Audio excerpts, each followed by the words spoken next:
Salam Bapak Ibu Saudara yang kasih Tuhan, bersama saya Pendeta Anton Santoso. Hari ini saya membawakan renungan di dalam kitab Matius pasalnya yang kelima, ayatnya yang ketiga. Firman Tuhan berbunyi demikian: berbahagialah orang yang miskin di hadapan Allah, karena merekalah yang mempunyai kerajaan surga. Saudara yang dikasih Tuhan, sepintas lalu kalau kita membaca ayat ini, kita tidak menangkap makna apa-apa. 1 dari 10 ucapan Yesus ini, saya melihatnya ayat yang ketiga ini agak sulit dinalar. Tetapi ketika saya merenungkan, ketika saya mempelajari ayat-ayat ini, maka saya menemukan satu rahasia yang besar terkandung dari ucapan Yesus di dalam ayat yang ketiga. Bagaimana ketika Yesus berkhotbah di bukit, Yesus menggunakan 10 ungkapan untuk menunjukkan bagaimana seseorang itu berbahagia dan diberkati. Nah, saudara yang dikasih Tuhan, firman Tuhan mengatakan berbahagialah orang yang miskin di hadapan Allah, karena merekalah yang mempunyai kerajaan surga. Saudara, kalau kita berbicara tentang miskin, miskin ini adalah istilah yang digunakan untuk mengidentifikasi seseorang yang jauh dari kemapanan. Katakanlah orang yang tidak memiliki pencapaian secara finansial yang baik. Tetapi saya mau katakan kepada saudara, bukan itu yang Yesus maksudkan. Yang Yesus maksudkan adalah berbahagialah mereka yang miskin di dalam roh. Ini yang perlu kita ganti. Nah, karena itu Bapak Ibu Saudara yang kasih Tuhan, kalau kita mempelajari tentang miskin ini selalu berkonotasi dengan hal-hal yang jauh dari kemapanan maupun orang yang bersentuhan dengan penderitaan dan ketidaknyamanan hidup. Ya, biasanya orang miskin sangat sulit kehidupannya. Tetapi Yesus menggunakan hal ini untuk mengungkapkan rahasia rohani.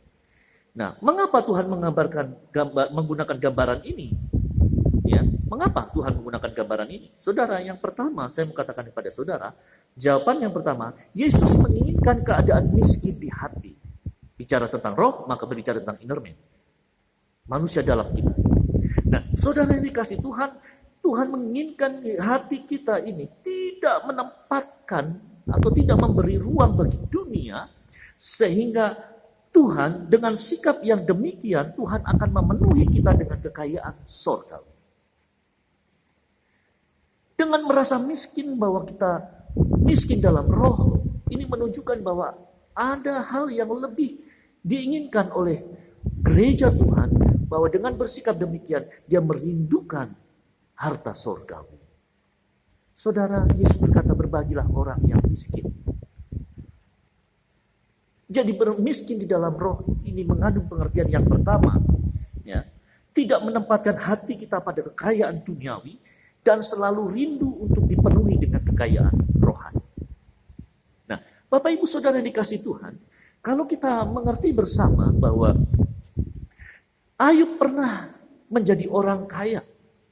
Ya, seketika saya berbicara tentang bagaimana posisi Ayub. Dia orang kaya yang pada saat itu, saudara, dia diambil semua kekayaan, bahkan anaknya juga diambil. Dan saya melihat bahwa Ayub benar-benar tidak terikat terhadap harta. Walaupun dalam perjalanan penderitaannya dia juga ada mengeluh tentang kesakitannya itu. Dan kalau kita lihat bersama di dalam pasal 21 di dalam pasal pertama ayat 21 dari kitab Ayub mengatakan bahwa dengan telanjang aku datang, ya. Dan dengan kembali dia akan telanjang. Nah, saudara yang dikasih Tuhan, ini menunjukkan bagaimana posisi Ayub tidak menempatkan dirinya, tidak menempatkan hatinya kepada perkara-perkara duniawi. Walaupun dia orang kaya, walaupun dia diberkati Tuhan.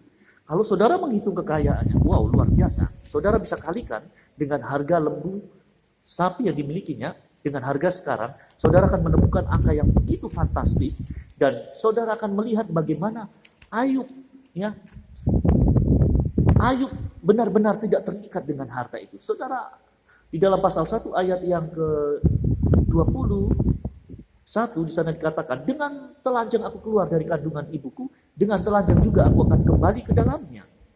Ya, Tuhan yang mengambil, ya, Tuhan yang memberi, Tuhan yang mengambil, terpujilah nama Tuhan.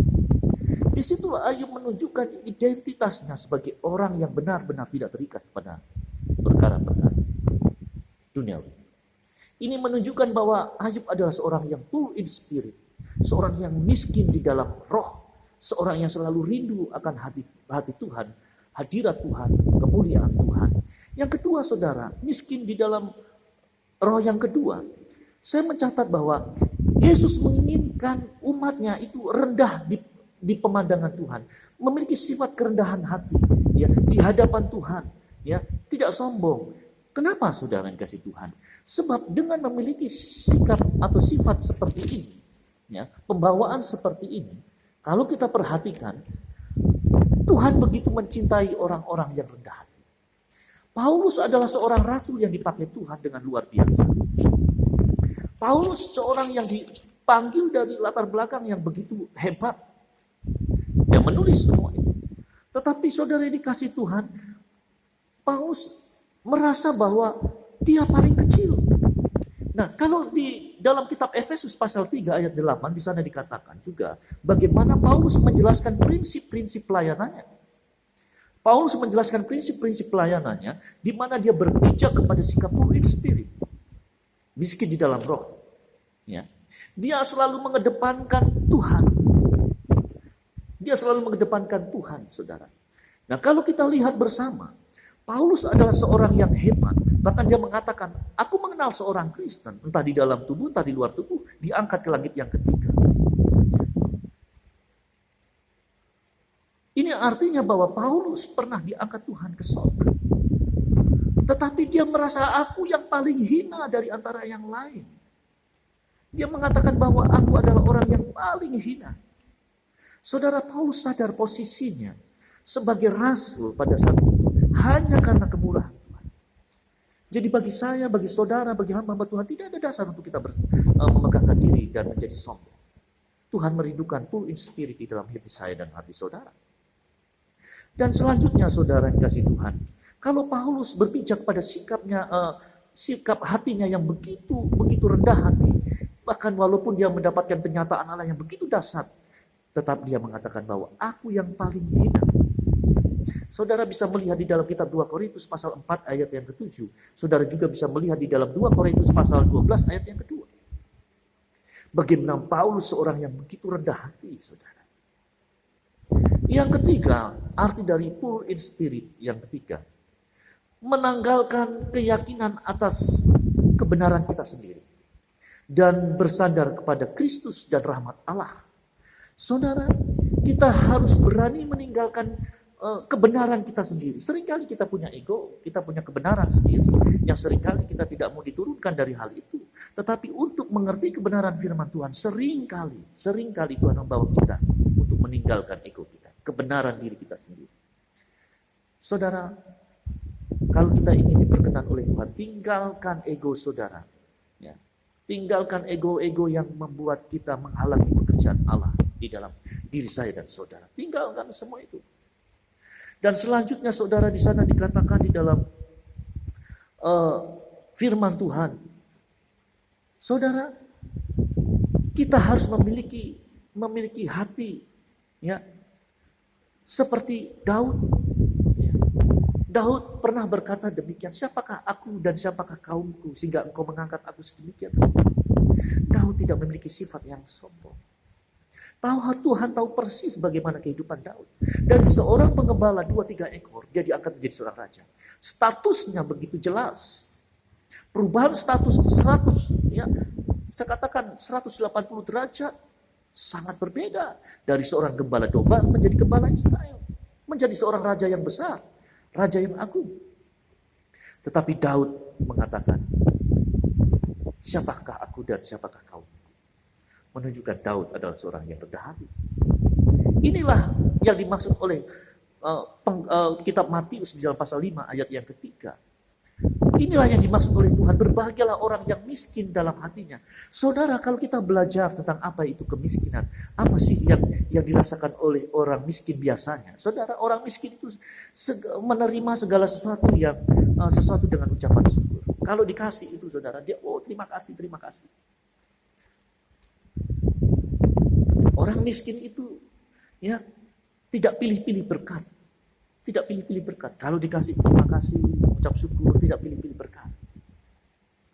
Orang miskin juga saudara merasa selalu ingin dibantu, ditolong. Inilah yang mestinya ada di dalam diri kita, senantiasa merasa butuh ditolong oleh Tuhan.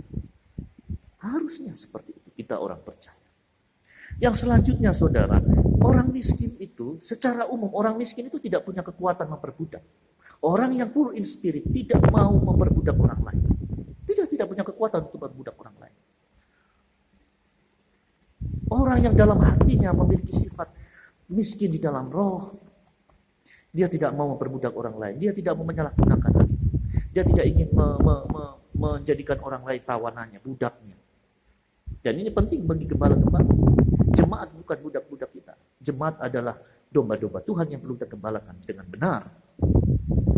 Yang selanjutnya saudara, orang miskin itu biasanya hidup menghamba kepada orang lain. Biasanya ada yang jadi pembantu rumah tangga, ada orang yang bekerja pada perusahaan, dan biasanya dia menghamba kepada orang lain. Beda dengan bos. Nah, orang miskin selalu menghamba kepada orang yang lebih besar. Ini artinya dengan sikap hati kita yang miskin, kita selalu rindu menghamba kepada Tuhan Yesus. Walaupun Yesus sendiri mengatakan bahwa engkau adalah sahabat-sahabatku. Namun di dalam prinsip hidup kita, kita harus mau menjadi hamba-hamba Tuhan. Hamba-hamba yang rendah hati. Nah, yang keenam saudara, orang miskin sadar akan posisinya, statusnya. Ya.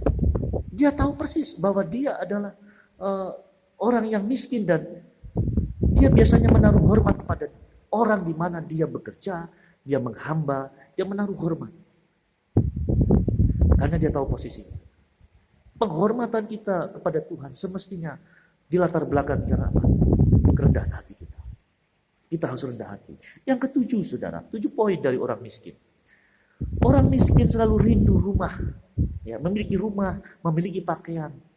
Orang yang rindu, orang yang pure in spirit adalah orang yang senantiasa rindu surga. Selalu rindu hadirat Tuhan, selalu rindu berkat-berkat rohani Tuhan, selalu rindu dan selalu rindu. Nah saudara yang dikasih Tuhan, Yesus adalah gambaran pribadi yang begitu pure in spirit. Ya, saya katakan, dia satu figur yang luar biasa yang hari ini terus melekat di hati ini.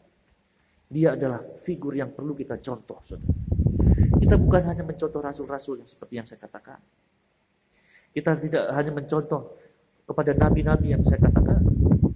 Tetapi Yesus adalah contoh yang begitu sempurna. Menunjukkan bagaimana Allah yang transenden menjadi imanen untuk menjumpai saya dan saudara.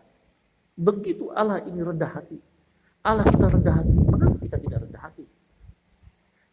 Dan saya mau mengajak Bapak Ibu. Firman Tuhan saya tidak panjangkan. Saya mengajak kepada kita. Milikilah sikap pure in spirit di hatimu. Maka Tuhan akan menolong hidup. Saya katakan kepada saudara, sesuai dengan pengalaman pelayanan yang saya lakukan. Hari ini kalau bisa, saya sampai detik hari ini saya masih hidup dan bergerak. Saya melayani Tuhan, sampai hari ini Tuhan masih pakai hidup saya. Saya sadar, posisi-posisi saya dahulu seperti apa. Dan kalau saudara menyadari posisimu, jadilah seorang yang rendah hati, memilikilah sikap pure in spirit, miskin di dalam hati, miskin dalam roh. Tuhan akan mengangkat saudara dan menjadikan saudara orang-orang hebat kenamaan untuk kemuliaan nama Tuhan. Puji Tuhan, salam, Tuhan memberkati.